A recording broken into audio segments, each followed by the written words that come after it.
মানুষ সমাজ থেকে লুকিয়ে থাকতো, দোকানপাটে যেত না, রাস্তাঘাটে যেত না, হাটে বাজারে যেত না, এই লজ্জায় যে তার মেয়ে সন্তান জন্ম নিয়েছে। রাস্তাতে গেলেই মানুষ তাকে নিন্দা করবে, দাদি শুনলে বলবে, নানি শুনলে বলবে, কি করবি, তোর তো মেয়ে হয়েছে, তুই এখন একটা ডিপিএস খুল, না একটা গাভী কিন, মেয়ের বিবাহ দিবি কী করে। দাদি মনে হচ্ছে যে মেয়ের বিবাহের জিম্মেদারি গরুর ওপরে রেখে দিল, মেয়ে তাকদির ছাড়াই চলে এসেছে দুনিয়াতে, ওর তাকদির নেই। পৃথিবী সৃষ্টির 50,000 বছর পূর্বে মানুষের ভাগ্য লেখা হয়েছে। 50,000 বছর পূর্বে যা লেখা হয়েছে আজকে তাই হবে। স্বামী স্ত্রী মিলে যদি মাসে 3 লক্ষ টাকা ইনকাম করেন আর ভাগ্যে যদি 0 থাকে, তাহলে শেষ পর্যন্ত সব কিছু হারিয়ে যাবে। যেমনভাবে সুদ খেলে সব কিছু হারিয়ে যাবে, কিস্তি উঠালে বাড়ি বিক্রি করে এলাকা থেকে পালিয়ে যেতে হবে, তার জাজল্য প্রমাণ। আমার প্রতিবেশী তার একজন আমার চোখের সামনে প্রমাণ, কিস্তির কারণে বাড়িও বিক্রি করে পালিয়ে গেছে। অতএব তাকদিরে যা আছে এটাই হবে। তা একটা বাক্য খুব স্পষ্ট হয়েছিল বলে আমি মনে করছিলাম বাক্যটি আবারও বলে রাখি। এই ছেলে, এত ব্যস্ত হচ্ছেন কেন? আমি জানছি রাত অনেক হয়েছে, আসতে আমাদের দেরি হয়েছে। কওমি মাদ্রাসা, যাকে বলি আমরা দারসে নেজামি কওমি খারেজি মাদ্রাসা, জনগণের সহযোগিতাই চলে। জনগণ যা কিছু সহযোগিতা করে সেভাবেই চলে।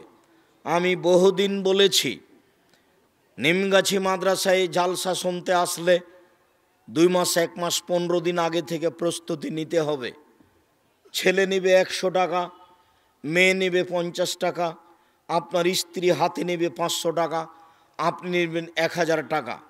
চলো যায় আজকে আমরা নিমগাছি ঐতিহ্যবাহী পুরাতন কওমি মাদ্রাসায় জালসা শুনতে যাব, আল্লাহর হস্তে এই টাকাটুকু দান করে আসি।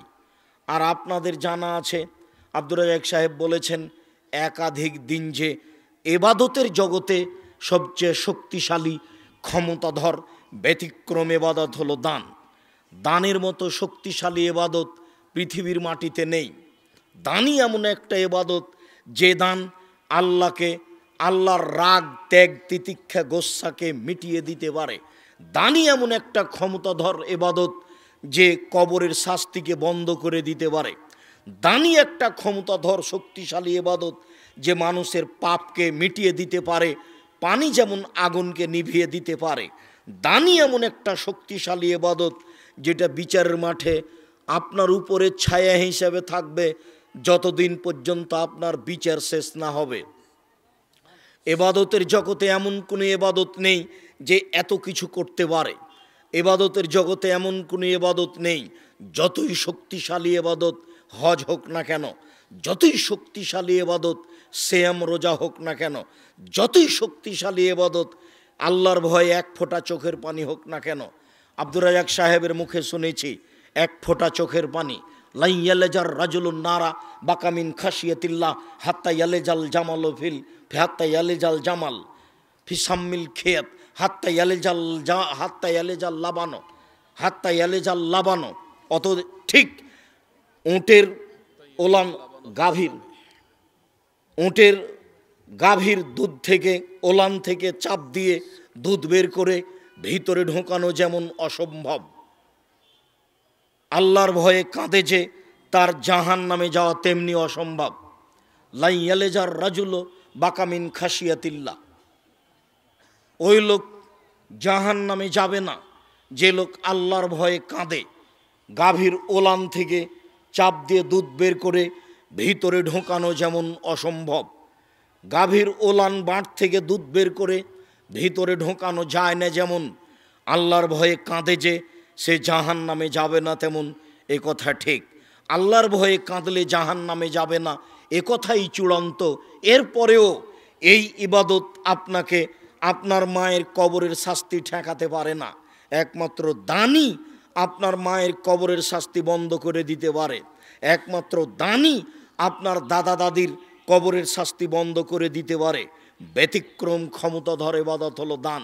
যার জন্য বলেছি বেসরকারি কওমি এই মাদ্রাসায় যেদিনই বক্তব্য শুনতে আসবেন সেদিন যতটুক সম্ভব 5 টাকা 10 টাকা 50 টাকা 2000 টাকা 500 টাকা 5000 টাকা সাথে নিয়ে আসবেন। আমি আলোচনার মধ্যে আছি, আপনাকে এখন দিতে বলিনি, তবে মনে রাখবেন যাওয়ার সময় সেইভাবেই প্রতিষ্ঠানকে মূল্যায়ন করে যাবেন 10 টাকা হলেও। আর জামিয়া সালাফিয়া শিক্ষার একটা বিশাল মাঠ। আমি শতদিন বলেছি এদেশের মাটিতে আমি উন্নত মানের প্রতিষ্ঠান গড়বই ইনশাআল্লাহ, যে কোনো মূল্যে। আমি প্রতিষ্ঠানের মাঠে বলেছি আমার হাতে টাকা নাই, এ কথাও সত্য। এখানে প্রতিষ্ঠান গড়বে, এ কথাও সত্য। কিভাবে গড়বে তা আমি জানি না, তবে নিশ্চিত গড়বে, অবধারিত গড়বে ইনশাআল্লাহ। কিভাবে গড়বে আমি জানি না, আল্লাহ ভালো জানেন। সেই জামিয়া সালাফিয়াই আপনাদের আন্তরিকভাবে দোয়া থাকতে হবে।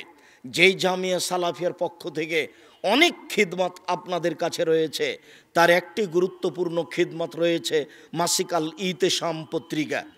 আজকে পান আর না পান, মাসিক আল ইতেশাম পত্রিকা কোথায় আছে খুঁজে বের করতে হবে।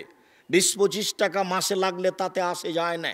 একটা পত্রিকার পিছনে 10 জন মুফতি আছেন, প্রতি মাসে ফতুয়া বোর্ড বসে। একটা পত্রিকার পিছনে 10 জন সদস্য গবেষণাগারে আছে। একটা পত্রিকার পিছনে প্রায় 12, 14, 15, 16 জন আপনার কর্মচারী আছে। ব্যয়বহুল খরচের একটা পত্রিকা মাসিক আল ইতেশাম পত্রিকা, যাতে 50টা প্রশ্নের উত্তর রয়েছে কোরআন এবং সহিহ হাদিস ভিত্তিক।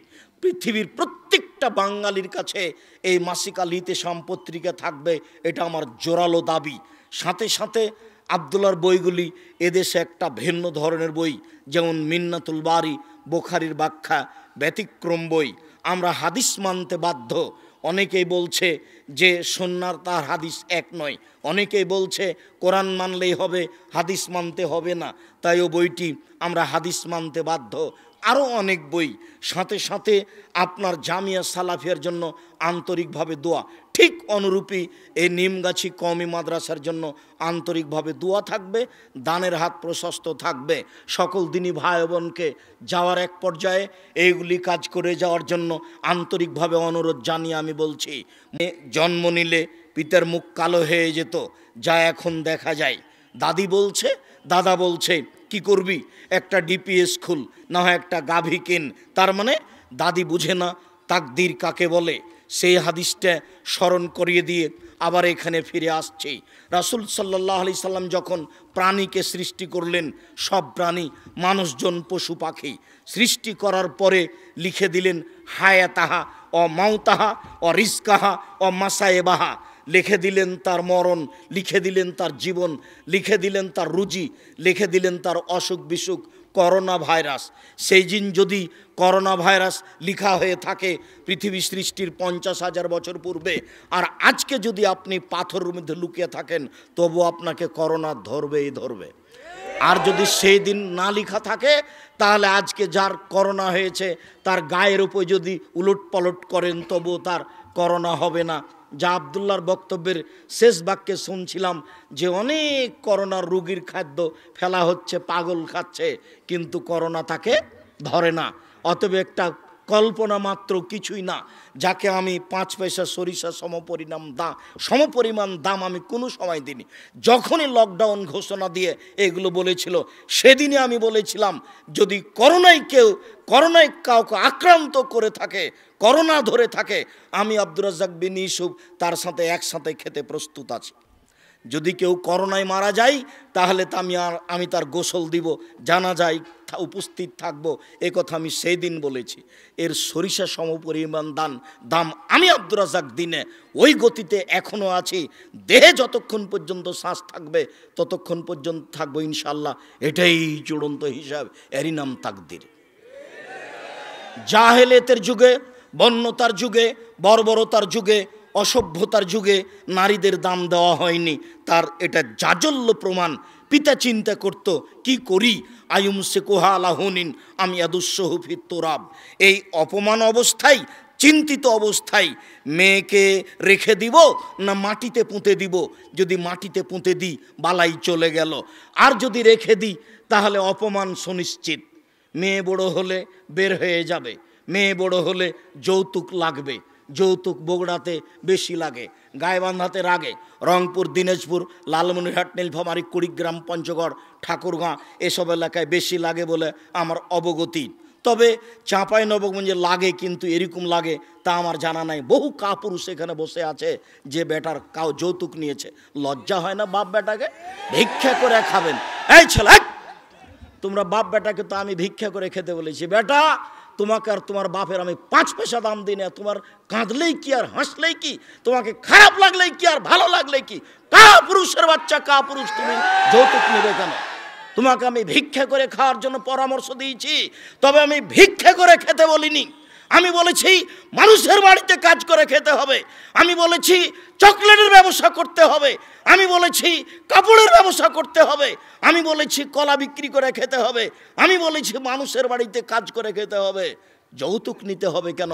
24 ঘন্টার মধ্যে যৌতুক ফেরত দিতে হবে। একজন লোক আমার কাছে এসেছে, সে ফারায়েজের ওপরে, জমি বন্টনের ওপরে করছে, পিএইচডি করছে। তো আমার কাছে এসেছে তথ্য নিতে। তথ্যর এক পর্যায়ে আমাকে বলছে, আপনার আব্বা মারা গেছেন? তা আমি বললাম হ্যাঁ মারা গেছেন। তা আপনার জমি জায়গার খবর কি? আমি বললাম আমার বাপকে মাটি দিয়ে আসার পরে আগে জমি ভাগ করেছি, তারপরে খাওয়া দাওয়া। যদিও জমি আমি চিনি, আমার ছোট ভাই চিনে না। আমার ছোট ভাই বরিশাল মডেল কলেজের শিক্ষক, ও কিছু চিনেন, একটু চিনতে পারে, তেমন চিনে না। আমি চিনতাম, এখন ভুলে গেছি। ভাগ হয়েছে ঠিকই, আমরা জমি জায়গায় যায় না। আমার বোনের স্বামীরাই জমি চাষ করে, ওরাই কিভাবে দেখাশোনা করে, ওর ভোরক্ষেপও করি না। এই ছেলেই, তোমাকে আমি বলিনি তোমার দাদা মারা গেছে 10 বছর হলো, তোমার বাপ এখনো ওই জমি খাচ্ছে? তোমাকে বলেছি যে তোমার দাদা মারা গেছে 10 বছর হলো, তোমার বাপ জমি সকলে নিবে, সকালে নিবে, আর তোমার ফুফু বিকালে নিবে, এরকম না, একসাথে নিবে, একসাথে নিবে। এই বগুড়ার নোংরা নীতি, এই রংপুর, গাইবান্ধা, লালমনিরহাট, নীলফামারীর নোংরা ন্যাক্কারজনক জঘন্য নীতি। বেটা বোনকে জমি ভাগ করে দেয় না। যদি বোন জমি চাই তাহলে একবারে চোখ লাল করে বলে চলে যা, আর কোনোদিন আসবি না। এইভাবে চোখ গরম করে দেখে।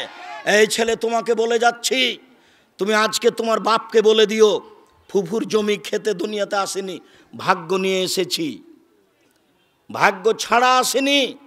তোমার বাপকে বলেছি ওই কথাটি। আল্লাহ যেখানে বললেন, বুঝেও বুঝি না, অন্তর আছে বুঝি না, দেখেও দেখি না, চক্ষু আছে দেখি না, শোনেও শুনি না, কান আছে শুনি না।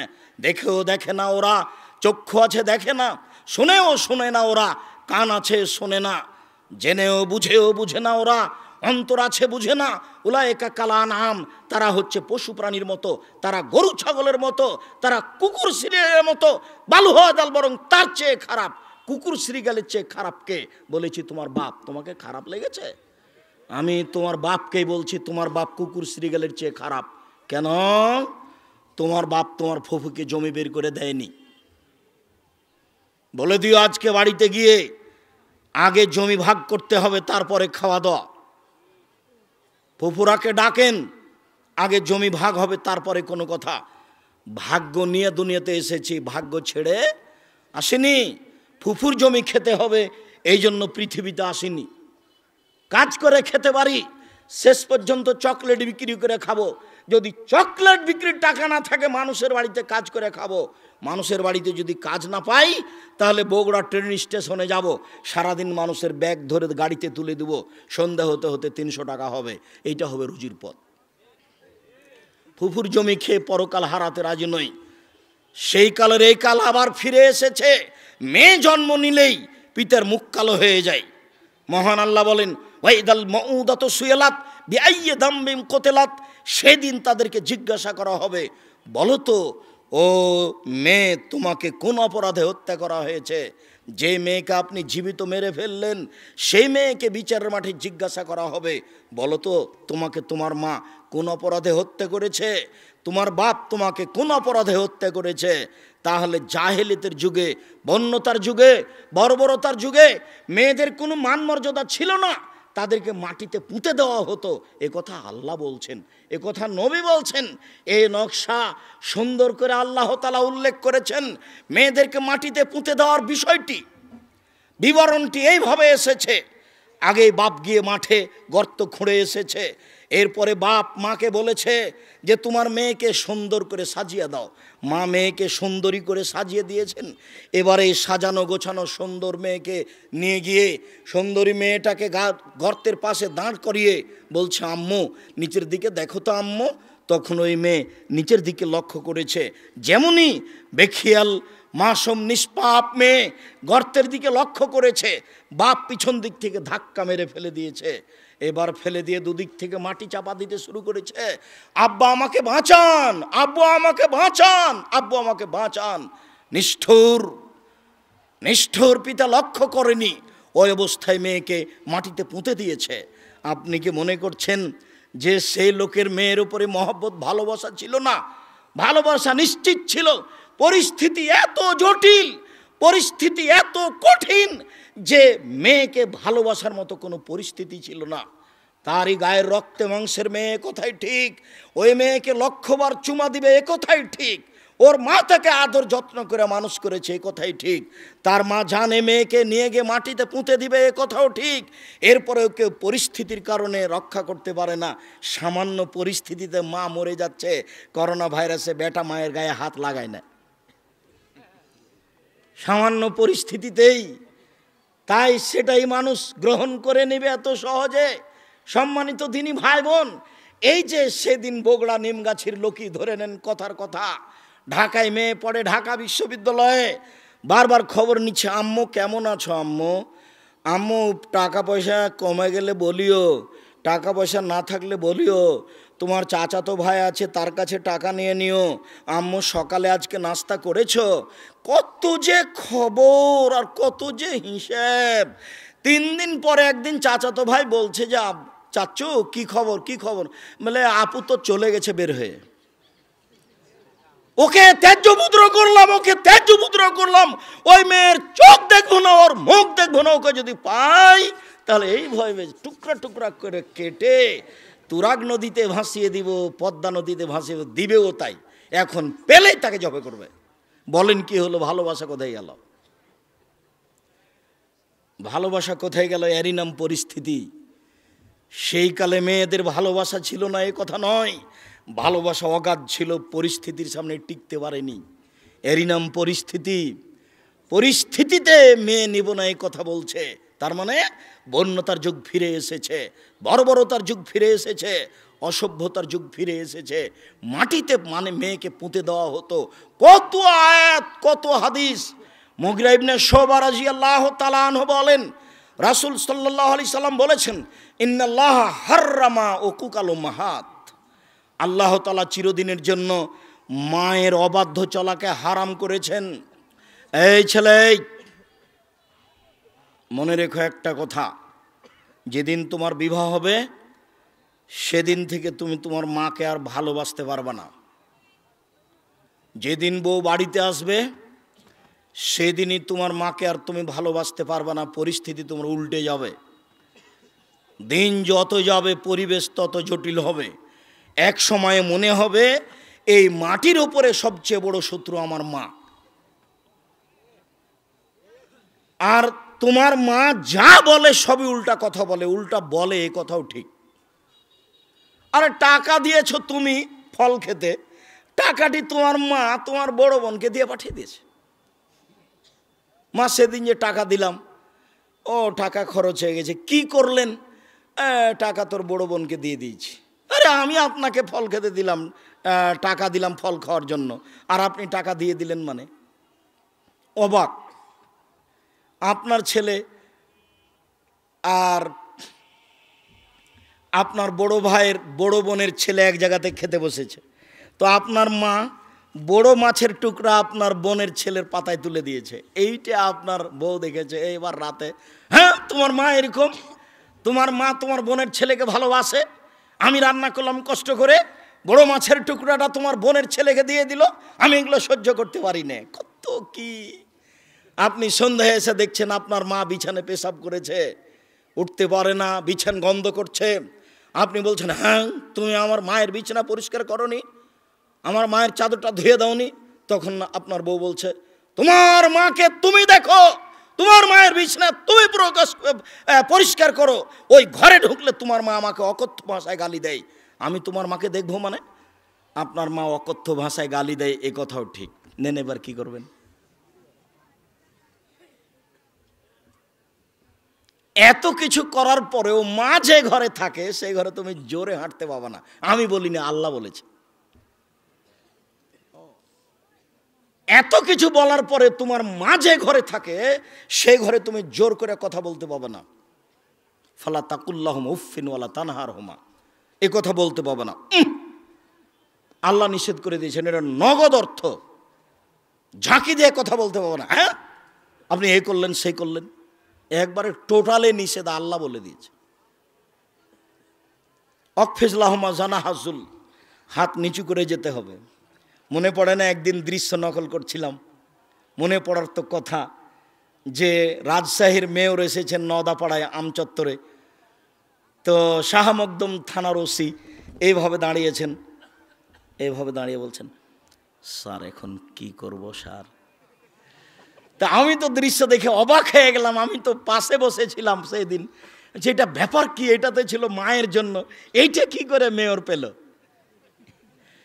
এটা তো মায়ের জন্য ছিল, কিভাবে এখানে চলে আসলো? অথচ মায়ের সামনে এভাবে যাওয়ার কথা আল্লাহ বলছে। আবার বলছেন শেষের দিকে, অকুর রব্বির হামহুমা কামা রাব্বায়ানি সাগীরা, হে আল্লাহ তুমি আমার পিতা মাতাকে ওইভাবে দেখো বাল্য অবস্থায় আমাকে যেভাবে দেখেছিল, যার কারণে আপনাকে আমি সলাতের শেষে সালাম ফিরার পূর্বে একটা দোয়া পড়ার জন্য পরামর্শ দিয়েছি, মনে আছে কি? রব্বির হামহুমা কামা রাব্বায়ানি সাগীরা। আর এইটা যেন মনে থাকে, এর জন্য কি বলেছি বলেন তো দেখি? জাযাকাল্লাহ খায়ের। 2 রাকাত সালাত আদায় করতে হবে। 2 রাকাত সালাত আদায় করে আল্লাহকে বলতে হবে, আল্লাহ তুমি আমাকে এই দোয়াটা বলার তৌফিক দান করো, আমি যেন না ভুলি। সব সময় সালাত শেষে সালাম ফিরার পূর্বে রব্বির হামহুমা কামা রাব্বায়ানি সাগীরা এই দোয়া বলার জন্য আমি আল্লাহর কাছে 2 রাকাত সালাত আদায় করে সাহায্য চাওয়ার জন্য বলেছি পৃথিবীর সকল দিনী ভাই বোনকে। সম্মানিত দিনী ভাই বোন, আল্লাহর নবী বলেন, চিরদিনের জন্য মায়ের অবাধ্য চলা হারাম, চিরদিনের জন্য মায়ের অবাধ্য চলা হারাম। এই বেটা শোনো, আরো তোমাকে সতর্কতার সাথে বলছি, তুমি বারবার পেশাব করছো, তুমি বারবার পেশাব করছিলে বিছানে, তখন তোমার মায়ের জন্য একটা জায়েজ ছিল একটু হাসি মুখে আঘাত করা, এই অত পেশাব করিস কেন রে, এইটা তোমার জন্য জায়েজ ছিল। এখন তোমার মা তোমার কোলে, তোমার মাকে তুমি এইভাবে বলতে পারো না, কি যে করি, এত পেশাব কেমনে পরিষ্কার করি, হ্যাঁ কি যে করি, যখন তখন পেশাব করছে, এরকম কথা বলার সুযোগ নেই। একদিন তুমি ছিলে তোমার মায়ের কোলে, এখন তোমার মা তোমার কোলে, গোসল দেওয়া বা তুমি, কাপড় পরাবা তুমি, কাঁধে করে মেডিকেল নিয়ে যাবা তুমি, কাপড় পরিবর্তন করে দেবা তুমি, তোমার মায়ের সব কিছু তুমি করবা। আল্লাহ তাআলা চিরদিনের জন্য মায়ের অবাধ্য চলা হারাম করে দিয়েছেন। 2 ওয়াদাল বানাত, মেয়েকে মাটিতে পুঁতে দেওয়া চিরদিনের জন্য হারাম। অমানাওয়াহাতিন, কৃপণতা চিরদিনের জন্য হারাম। বক্তব্য যখন দিচ্ছিলাম ইবাদতের জগতে সবচেয়ে শক্তিশালী ইবাদত দান, তখন মনে মনে ভেবেছিলেন যে 10 টাকা দিয়ে যাব, এখন এটা কেটে গেছে, তার মানে কৃপণতা ধরে নিয়েছে। কৃপণতা চিরদিনের জন্য হারাম। অত্র বুখারী মুসলিমের হাদিসে 3টে জিনিসকে হারাম করা হয়েছে, হারাম শব্দ উল্লেখ করা হয়েছে। 1 পিতামাতার অবাধ্য চলা, 2 মেয়েকে মাটিতে পুঁতে দেওয়া, 3 কৃপণতা করা।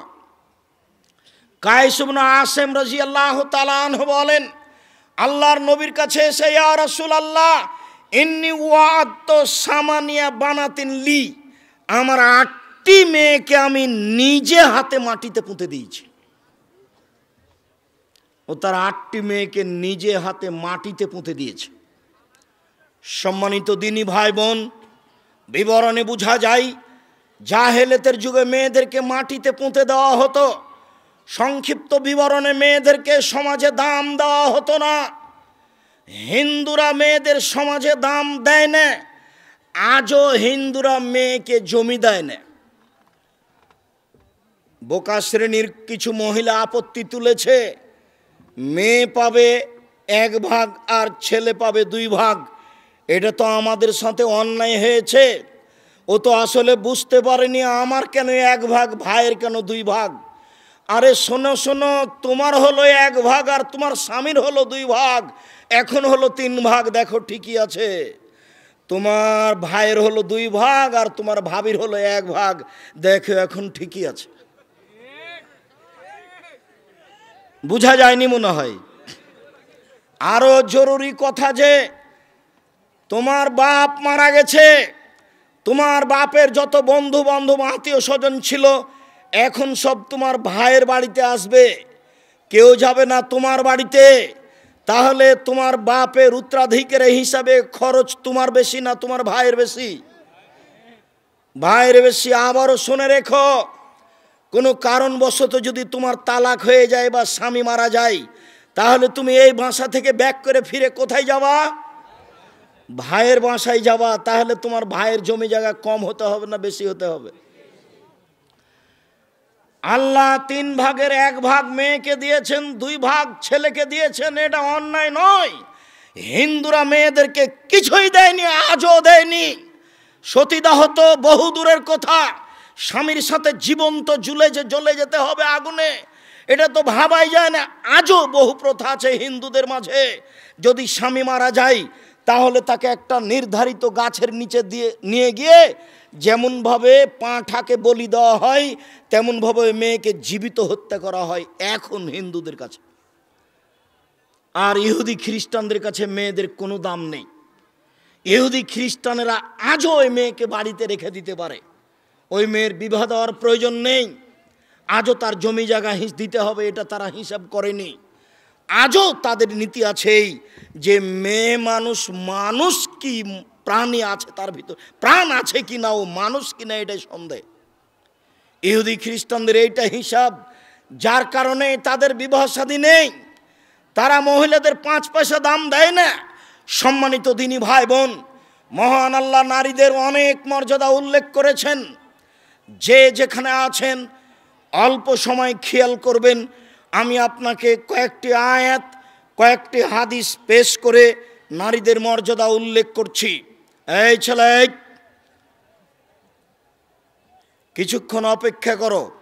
আপনারা যে যেখানে আছেন কিছুক্ষণ সময় কষ্ট করে হলেও দাঁড়িয়ে থাকবেন। আমাকে দেখতে পান আর না পান, চিরদিন এই গতি আসবে না।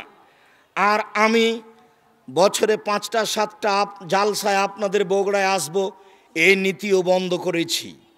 সম্ভবপর চেষ্টা চালিয়ে যাব একদিন একটা জেলায় যাওয়ার। সেই গতিতে প্রোগ্রাম করতে আমি আর চাচ্ছি না।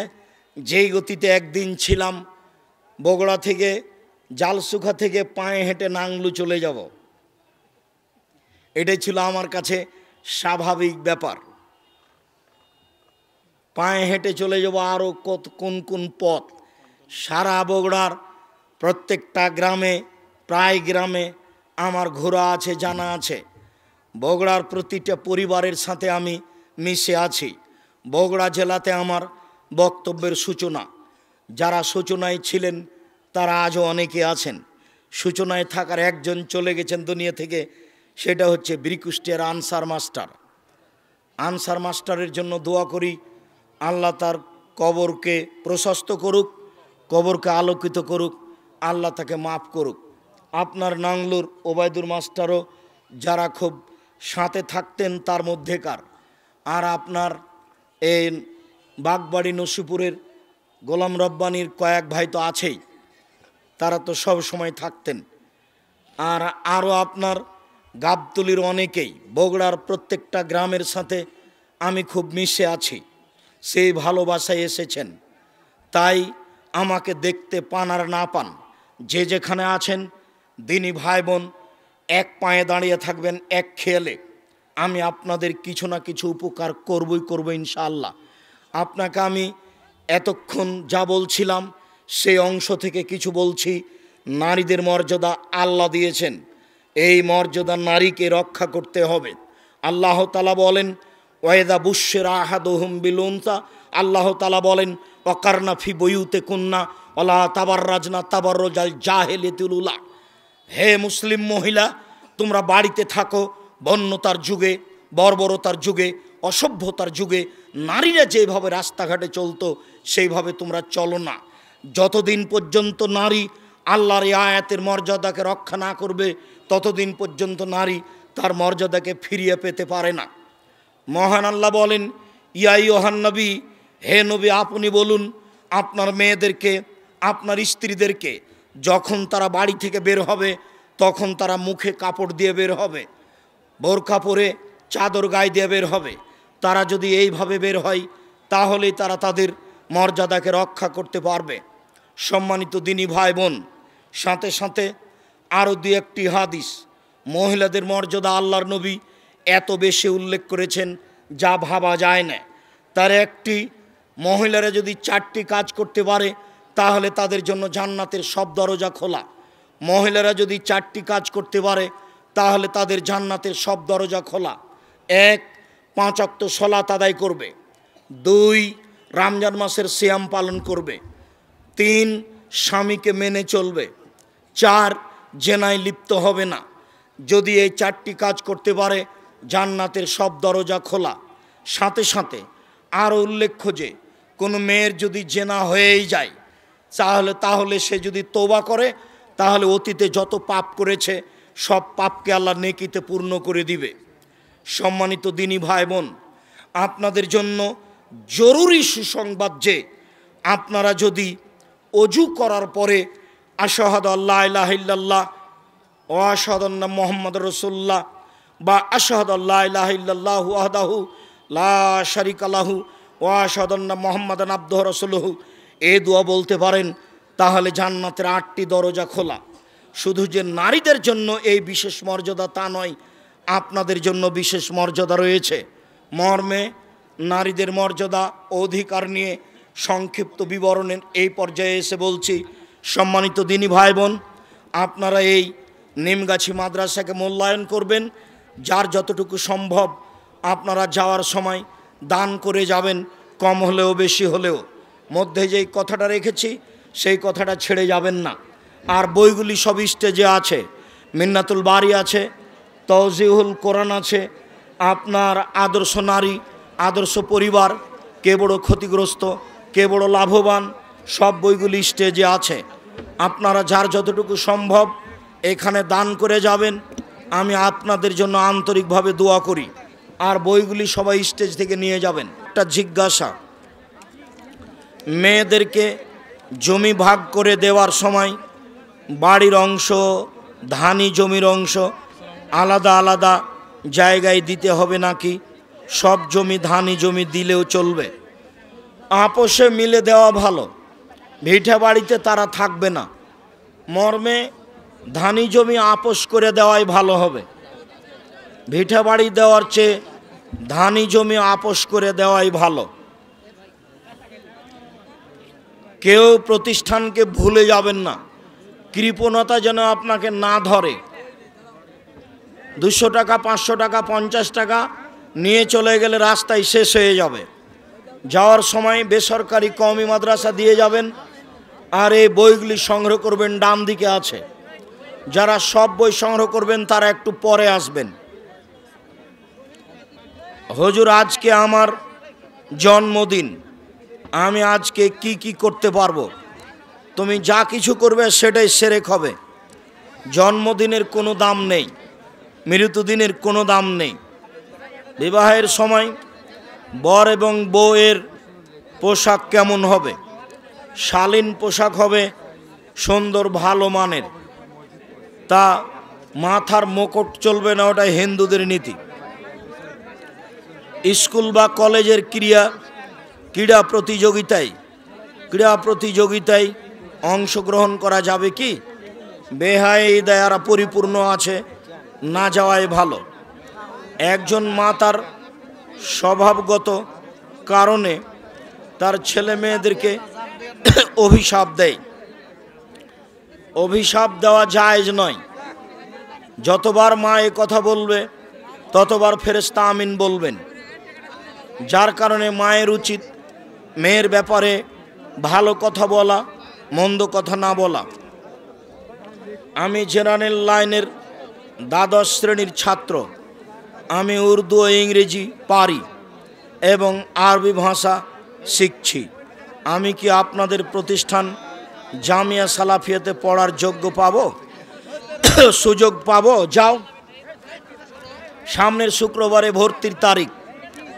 জামিয়া সালাফিয়া ডাঙ্গিপাড়া পবা রাজশাহীর ভর্তির তারিখ সামনের শুক্রবার। জামিয়া সালাফিয়া রূপগঞ্জ নারায়ণগঞ্জ ঢাকা ভর্তির তারিখ সামনের শুক্রবার 1 জানুয়ারি। ব্যায়ামের মাধ্যমে শরীরকে পেশিবহুল শরীরে রূপান্তর করার অনুমতি কি? শরীর ভালো রাখার চেষ্টা করো, সমস্যা নেই। কোনো ব্যক্তি মারা যাবার 3 দিন পর সেই ব্যক্তির বাড়িতে ধোয়া পাগলা করা হয়, অর্থাৎ কাপড় চোপড় খার বাড়ি সহ বাড়িটি পরিষ্কার করা হয়। 3 দিন পরে করতে হবে, এটা হারাম, শিরক। কোনো এক সময় করতে হবে, সেটা ভালো। এখানে বারাকাল্লাহ। মৃত ব্যক্তিকে কবরস্থ করার আগে খাবার খাওয়া যাবে কি না? যাবে। আমি বিজ্ঞান বিভাগের একজন ছাত্র। আমি জীববিজ্ঞান বইয়ে পুরুষলিঙ্গ স্ত্রীলিঙ্গের যাবতীয় বিষয়বস্তু অধ্যয়ন করছি। পরীক্ষায় পাস করার জন্য এ সম্পর্কে কি বলবেন? ছেড়ে দাও।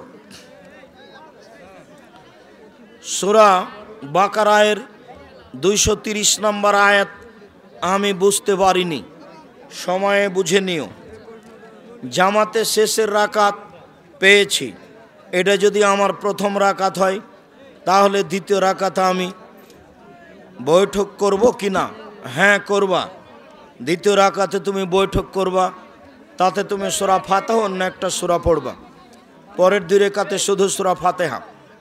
আব্দুর রাজ্জাক সাহেব, আপনি বলেছিলেন সুর দিয়ে ওয়াজ করা যাবে না, কিন্তু জনৈক আহলে হাদিসের বক্তা সুর দিয়ে ওয়াজ করেন। আমার কিছু করণীয় নেই। কঠোরভাবে আল্লাহ রসুল বক্তব্য করতে বলেছেন। এজা খাতাবা, যখন আল্লাহ রসুল বক্তব্য দিতেন, ওহামারা তাই না হু, তার 2 চোখ লাল হয়ে যেত। অস্তাদা গাজাবহু, তার রাগ বেড়ে যেত। ওয়ালা সৌতহু, কণ্ঠ তার উঁচু হয়ে যেত। কান মনুজেরও যাইস, যেন তিনি সৈন্যদলকে ধমক দেখাচ্ছেন। এটা হলো বক্তব্যের সুন্নাত। সেখানে কণ্ঠসুরের কোনো বালাই নেই। কণ্ঠসুর ত্যাগ করতে হবে, কণ্ঠসুর জায়েজ নয়, এটাই চূড়ান্ত।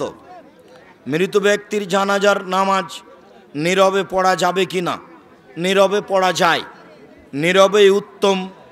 এ কথা হাদিসের ভিত্তিতে বিদ্বানগণ বলেন, তবে সরবে পড়াও যায়। ওই হাদিসের ভিত্তি, যে হাদিসে পিছন থেকে সাহাবী বললেন আল্লাহ রসুল যেভাবে দোয়া পড়লেন, তাতে আমি যদি এই মৃত ব্যক্তি হতাম তাহলে খুব ভালো হতো। তবে নীরবে পড়ার ভাগ বেশি। হস্তমৈথুন করার পর যে নাপাক বস্তু বের হয়, তা আমাদের শরীরের কোনো স্থানে লাগলে তা ধুয়ে ফেললে নামাজ হবে কি? হবে। গোসল ফরজ, একই ব্যাপার।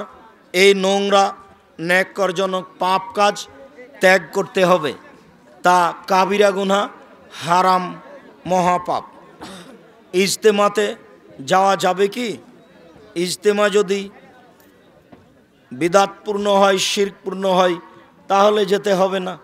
আর যদি কোরআন হাদিস এর সহি বিবরণ হয় তাহলে যেতে হবে। মহানবী সাল্লাল্লাহু আলাইহি সাল্লাম বাড়ির রবিউল আউয়ালে জন্মগ্রহণ করেছেন, তার প্রমাণ আছে কি? 12 রবিউল আউয়াল নয় তো, সেটা হলো রবিউল আউয়াল মাসের 8 তারিখ। আর রাহিকুল মাকতুমে দেখেন, বিস্তারিত দেওয়া আছে। আর রাহিকুল মাখতুম। জেরা মসজিদ কাকে বলে? জেরার মসজিদ কাকে বলে? মুনাফিকি করে আপোষে দ্বন্দ্ব গণ্ডগোল সৃষ্টি করার জন্য, কলাকৌশল আঁটার জন্য যে মসজিদ তৈরি করা হয় তাকে মসজিদে জেরার বলে। কেউ যদি আরবি পড়তে না পারে তবে সে কি কবরের আযাব থেকে মুক্তির জন্য সূরা মুলকের বাংলায় উচ্চারণ করতে পারবে? জি না, বাংলায় উচ্চারণ ভালো হবে না। 15 দিনের মধ্যে, 1 মাসের মধ্যে হাফেজ রেখে কোরআন পড়া শিখতে হবে, ছেঁচড়া মেচড়া করে হলেও, কোনো রকম করে হলেও পড়া শিখতে হবে। শেখ, আপনি 2011-2012 সালের দিকে ঢাকা বংশালে যেভাবে বক্তব্য দিয়েছিলেন সেভাবে আর একবার বক্তব্য শোনাবেন। ও আচ্ছা আচ্ছা, তোমার তো অনেক বড় স্বাদ। জাযাকাল্লাহ খের, বারাকাল্লাহ। কেন জানি আমাকে আর তেমন লাগে না। আপনাকে কেন আহলে হাদিস সংগঠন থেকে বের করে দেওয়া হয়েছে আমি পূর্ণ জানি না, তবে 2-1টা কারণ আমার জানা আছে। তার একটা কারণ হলো আমি প্রতিষ্ঠান গড়েছি ঢাকা, রূপগঞ্জ, নারায়ণগঞ্জ, ওখানে থাকি, টাকা ওখানে আদায় করি, এ একটা কারণ আছে। আর একটা কারণ দিয়েছে যে আমি ক্লাস করি না, বক্তব্য দিয়ে বেড়াই। আবার সেই বছর 30 দিন ডিসেম্বরে ক্লাস হয় না, এই জন্য আমি ইন্ডিয়ায় ছিলাম, ক্লাসের বিরতি। তো 34 দিন অনুপস্থিত দেখানো হয়েছিল, তার 30 দিন ক্লাস বিরতি ছিল, তাই ইন্ডিয়ায় ছিলাম, সেটাকে ক্লাসের অনুপস্থিত দেখানো হয়েছে। আমার বলা আছে অন্যায়ের বিচার 2বার হবে, হবেই হবে, আজ হোক আর কাল হোক। কসর সালাত সম্বন্ধে বিস্তারিত বলুন। বাড়ি থেকে বের হবে সফরে, দূরে, যখন বাড়ি থেকে বের হলো তখনই কসর করতে পাবে। বাড়ি থেকে 2 কিলোমিটার দূরে হোক, 1 কিলোমিটার দূরে হোক, তবে সফরটা যদি সফর না হয়, বগুড়া শহরে গেছে, তাহলে সে বগুড়াতে গিয়ে কসর করতে পাবে না। তবে যদি ঢাকা যাই, তখনই বুঝবে যে আমি কসরে যাচ্ছি, সফরে যাচ্ছি, ব্যাগ ট্যাগ নিবে, কাপড় চুপড় নিবে। তখনও নিমগাছি থেকে বের হয়ে যদি সলাতের টাইম হয়ে যায় বাগবাড়িতে, সেখানেও কসর পড়তে পারে, কেননা সফরে বের হয়েছে। সফরের সময়, দূরত্বের সময় এ নাই, হিসাব নেই, সফরের হিসাব। সফরে বের হলেই কসর করবে, দূরত্ব নয়। বিড়ি সিগারেট খেলে নাকি 40 দিন পর্যন্ত কোনো ইবাদত কবুল হয় না। জি, এ কথাই ঠিক। রাসূল সাল্লাল্লাহু আলাইহি ওয়াসাল্লাম বলেছেন, মান সারাবাল খামরা লাম তুকবাল লাহু সালাতুন 40 লাইলা। কেউ যদি নেশাদার দ্রব্য পান করে তাহলে 40 দিন তার ইবাদত কবুল হয় না, সালাত কবুল হয় না। বিড়ি, তামাক, জর্দা, সিগারেট নেশাদার দ্রব্য।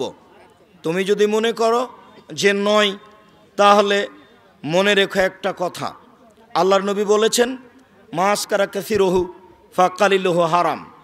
যে জিনিস বেশি খেলে বিবেকের ক্ষতি হবে তার কমও হারাম। এখন যারা জর্দা খায় না তাদেরকে এক বৈঠকে বসে 250 জর্দা খাওয়িয়ে দাও, তারপরে দেখো কি হয়। আর নাহলে 1 কেজি খাওয়াও, দেখো কি হয়। বেশির তো পরিমাণ আল্লাহর নবী উল্লেখ করেননি। অতএব যারা বলেছেন মাকরুহ, তারাকেও ফিরে আসতে হবে। যারা বলেছেন না খাওয়াই ভালো, তাদেরকেও ফিরে আসতে হবে। যারা বলেছে 3 শ্রেণীর মানুষের সাথে আল্লাহ বিচারের মাঠে কথা বলবেন না, যারা জান্নাত পাবে না, তার 1 শ্রেণীর মানুষ যারা নেশাদার দ্রব্য পান করে। অতএব বিড়ি, তামাক, জর্দা, সিগারেটগুলো নেশাদার দ্রব্য, যে কোনো মূল্যে তা পরিহার করতে হবে, এটাই চূড়ান্ত। এ ব্যাপারে কোথাও পরামর্শ, কোথাও আপোষ করার কোনো সুযোগ নেই। কোনো মুসলমান নাকি অন্য কোনো মুসলমানের সাথে 3 দিনের বেশি কথা না বললে থাকতে পারে না, তাহলে আসাদুল্লাহ আল গালেবের সাথে আপনার কি হয়েছে? সাক্ষাৎ হয়, কথা হয়, সাক্ষাৎ হলেই কথা হয়, কথাতে কোনো বাধা নেই। তুমি দূর থেকে এত দূরে চলে গেছো কেন তা আমার জানা নাই। তোমার ভিতরে মনে হয় সবসময় খারাপ বিরাজ করে, তুমি তোমার খারাপ থেকে ফিরে আসো। ডক্টর আসাদুল্লাহ আল গালেব একজন উচ্চশিক্ষিত জ্ঞানীগুণী মানুষ, তাকে সম্মান করে কথা বলাই উচিত জাতির সবার। মেয়ে সন্তান হলে কি গরু দিয়ে আকিকা করা যাবে? জি না, ছেলে হোক মেয়ে হোক গরু দিয়ে আকিকা করা যাবে না। ছাগল ছাগি, ভেড়া ভেড়ি, দুম্বা দুম্বি